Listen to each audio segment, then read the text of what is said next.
तो दोस्तों आज हो गया 13 मई 2021। बिहार समेत देश दुनिया की बड़ी और ताज़ा समाचार लेके आए सिर्फ आपके लिए। चलिए फटाफट खबर शुरू करते हैं। उससे पहले चैनल को अब तक सब्सक्राइब ना किया हो तो फटाफट चैनल को सब्सक्राइब कर दे, लाइक कर दे, शेयर कर दे, ताकि इसी तरह खबर आप हर रोज़ देख सके। चलिए शुरू करते हैं आज की पहली बड़ी खबर।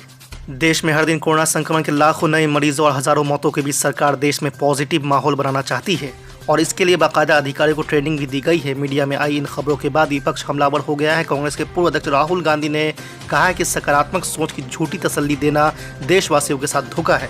वहीं हाल ही में चुनावी रणनीतिकार का काम छोड़ने का ऐलान कर चुके प्रशांत किशोर ने भी इसे घिनौना बताया है।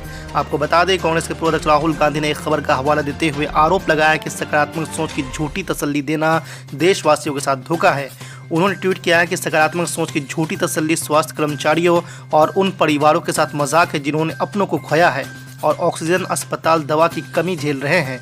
रेत में सिर डालना सकारात्मकता नहीं, देशवासियों के साथ धोखा है।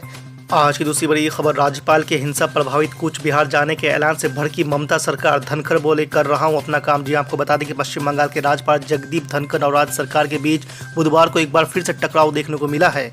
राज्यपाल जगदीप धनखड़ ने चुनाव के दौरान और उसके बाद हिंसाग्रस्त रहे कूच बिहार जाने का ऐलान किया तो ममता सरकार को यह नागवार गुजरा है। मुख्यमंत्री ममता बनर्जी ने राज्यपाल के दौरे को नियमों और प्रोटोकॉल के खिलाफ बताया तो धनखड़ ने आपत्तियों को दरकिनार करते हुए कहा कि वो अपना काम कर रहे हैं। कूच बिहार में 10 अप्रैल को मतदान के बीच सीआईएसएफ की गोलीबारी में 4 ग्रामीण मारे गए थे। आपको बता दें कि बंगाल पुलिस इस घटना की जांच कर रही है। उसी दिन शीतलकुची में एक नौजवान की भी हत्या कर दी गई थी। जगदीप धनखड़ ने ऐलान किया है कि वो बीएसएफ के हेलीकॉप्टर से कूच बिहार जाएंगे और शीतलकुची सहित 4 विधानसभा क्षेत्रों में स्थानीय लोगों से मुलाकात भी करेंगे। आज की तीसरी बड़ी खबर, कांग्रेस अध्यक्ष सोनिया गांधी और पूर्व प्रधानमंत्री एचडी देवगौड़ा समेत 12 प्रमुख विपक्षी दलों ने कोरोना वायरस को लेकर प्रधानमंत्री नरेंद्र मोदी को पत्र लिखा है। विपक्षी नेताओं ने अपने पत्र में सेंट्रल विस्ता प्रोजेक्ट को रोकने की मांग करते हुए उस फंड का इस्तेमाल ऑक्सीजन और वैक्सीन के लिए देने की मांग की है।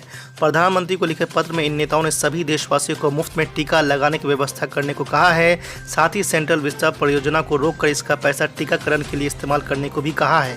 तीनों कृषि कानून को निरस्त करने, पीएम केयर्स कोष की पूरी राशि का इस्तेमाल जरूरी चिकित्सा उपकरणों की खरीद के लिए करने को कहा है और सभी बेरोजगार लोगों को प्रति महीना 6,000 रुपये देने की मांग भी की है।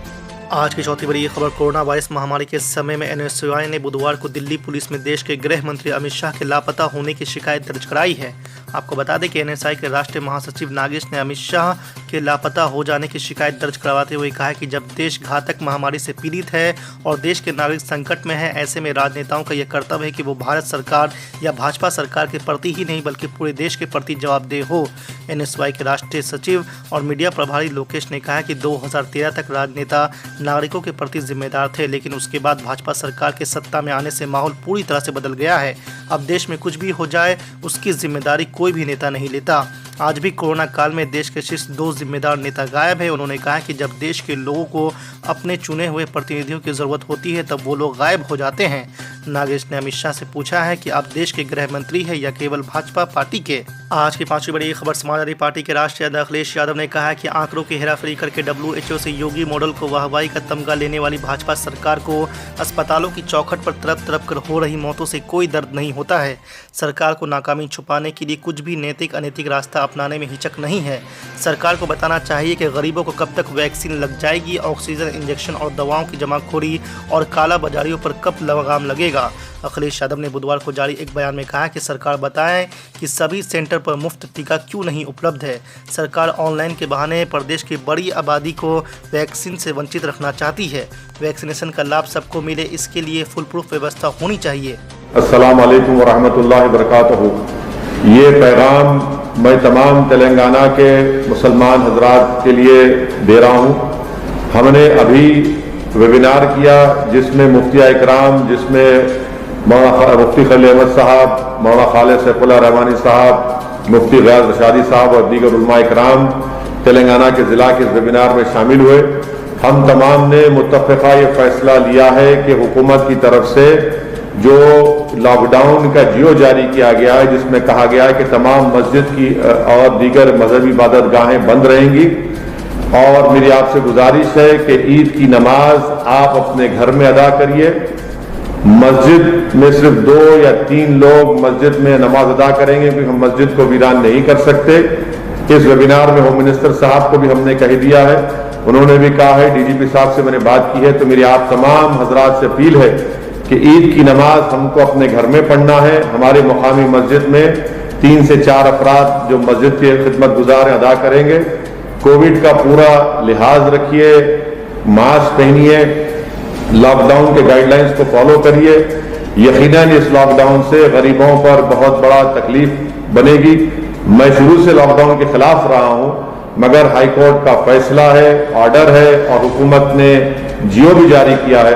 तो मेरी आप तमाम से गुजारिश है कि ईद की नमाज घर में पढ़िए, और जो मुफ्ती इकराम ने कहा कि या तो इशराक या चाश की नमाज पढ़िए, या फिर अगर कोई घर में काबिल है तो वो ईद का खुतबा भी दे सकते। बहरहाल घर में ईद की नमाज पढ़ना है, कसरत से दुआ करिए और डरने और घबराने की जरूरत नहीं है। हम अल्लाह से दुआ करते हैं कि अल्लाह सुब्हानहू व तआला इस वबा से पूरे मुल्क को छुटकारा दिला दे। तेलंगाना रियासत में अल्लाह इसको खुशहाल बना दे, तमाम इंसानियत को अल्लाह इस वबा से छुटकारा दिला दे। गाजा पट्टी का एक खुली जेल है, खुली जेल है, मगर लाखों सलाम उन फलस्तीनियों को जिनके हौसले आज भी बुलंद है, उनके हौसले आज भी बुलंद है।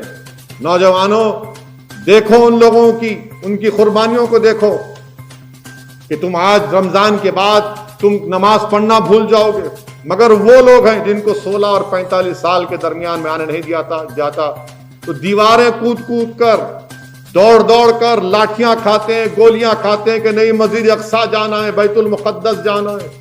लाखों सलाम उन माओं पर जो ऐसे बच्चों को पैदा करके उनको ऐसी तरबियत देती है और उनमें जज्बे जिहाद और शहादत को पैदा करती है।